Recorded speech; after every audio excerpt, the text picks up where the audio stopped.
ജഗനെന്തോ പ്രശ്നത്തിലാണെന്ന് തോന്നുന്നു. എന്താണെന്നൊന്ന് അന്വേഷിക്കുമോളെ.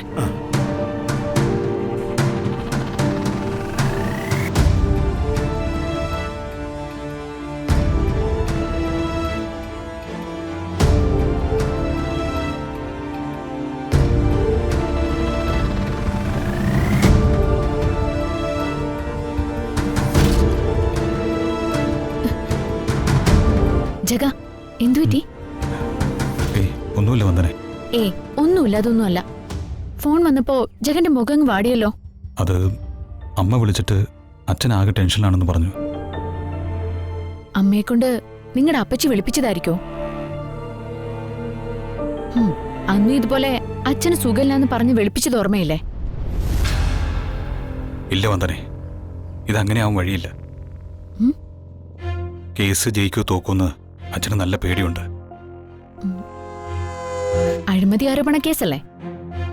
അച്ഛൻ അഴിമതി നടത്തിയിട്ടില്ലെങ്കിൽ പിന്നെ എന്തിനാ ഭയപ്പെടുന്നേ? കേസിന്റെ വിധി അച്ഛൻ അനുകൂലമായല്ലേ വരൂ? വന്ദനെ, രാഷ്ട്രീയത്തിൽ വന്ദനയ്ക്ക് അറിയാത്ത ഒരുപാട് കാര്യങ്ങളുണ്ട്. ഏതായാലും ഒരു കാര്യം ഉറപ്പിക്കാം, ആരെയും പറ്റിച്ചും വഞ്ചിച്ചും കൊണ്ടുവരുന്ന ക്യാഷ് കൊണ്ട് മക്കളെ പരിപാലിക്കേണ്ട ഗതികേടൊന്നും കരുണാകരക്കുറുപ്പിന് വന്നിട്ടില്ല. അച്ഛനെ കുറിച്ച് വാദൂരത്തെ സംസാരിക്കുന്നുണ്ടല്ലോ ജഗൻ. പുറമെ ദേഷ്യവും വെറുപ്പൊക്കെ കാണിക്കുന്നുണ്ടെങ്കിലും ഉള്ളിൽ ഒരുപാട് ഇഷ്ടമുണ്ടല്ലേ? അമ്മ വിളിച്ചപ്പോ ആ കേസ് പരാജയപ്പെടാൻ സാധ്യതയുണ്ടെന്നാ പറഞ്ഞത്. വിധി കരുണാകരക്കുറുപ്പിനെതിരാണെങ്കിൽ പിന്നെ കേരള രാഷ്ട്രീയത്തിൽ കരുണാകരക്കുറുപ്പ് എന്നൊരാളില്ല. അത്രയ്ക്ക് തകർന്നു പോവും അച്ഛൻ. ആ മനുഷ്യന്റെ കരുത്ത് കുറച്ചു കാലം മുമ്പ് വരെ ഞാനായിരുന്നു. ഇപ്പോ ഞാനും കൂടി ഇല്ലാതായ സ്ഥിതിക്ക്. അമ്മ എന്താ പറഞ്ഞേ? എന്നോട് വേഗം വീട്ടിലേക്ക് ചെല്ലാനാ അമ്മ പറഞ്ഞത്. എങ്കി നമുക്ക് അങ്ങോട്ട് പോവാൻ ജഗ. അത് വന്ദനെ, ഇവിടെ അച്ഛനും അമ്മയൊക്കെ ആകെ തകർന്നു നിൽക്കുമ്പോ എങ്ങനെയാ വന്ദനെ നമ്മള്? സാരമില്ല മോനെ, നിങ്ങൾക്ക് എന്താ അത്യാവശ്യം എന്ന് വെച്ചാ പോയിട്ട് വാ. അതല്ലമ്മേ, വീട്ടില് ജഗന്റെ അച്ഛനൊരു പ്രശ്നത്തിൽപ്പെട്ടിരിക്കാം. സുമലതാമ്മ ജഗനോട് ഉടനെ തന്നെ അങ്ങോട്ട് ചെല്ലാൻ പറഞ്ഞിരിക്കാം. എന്നാ പോണം മോനെ. ഒരു പ്രശ്നം വരുമ്പോ താങ്ങായിട്ട് ആൺമക്കളിൽ നിന്നാ അതൊരു ബലവാ.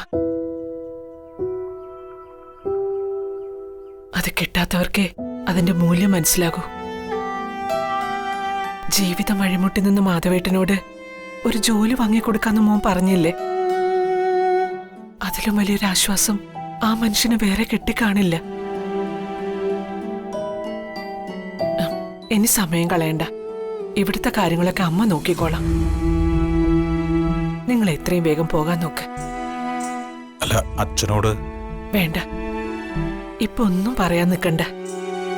പറഞ്ഞാലും ഒന്നും മനസ്സിലാവുന്ന അവസ്ഥയിലായിരിക്കില്ല. അമ്മേ, ദേമോള്. മോളെ ഞാൻ പോയി വിളിച്ചോണ്ട് വരാം.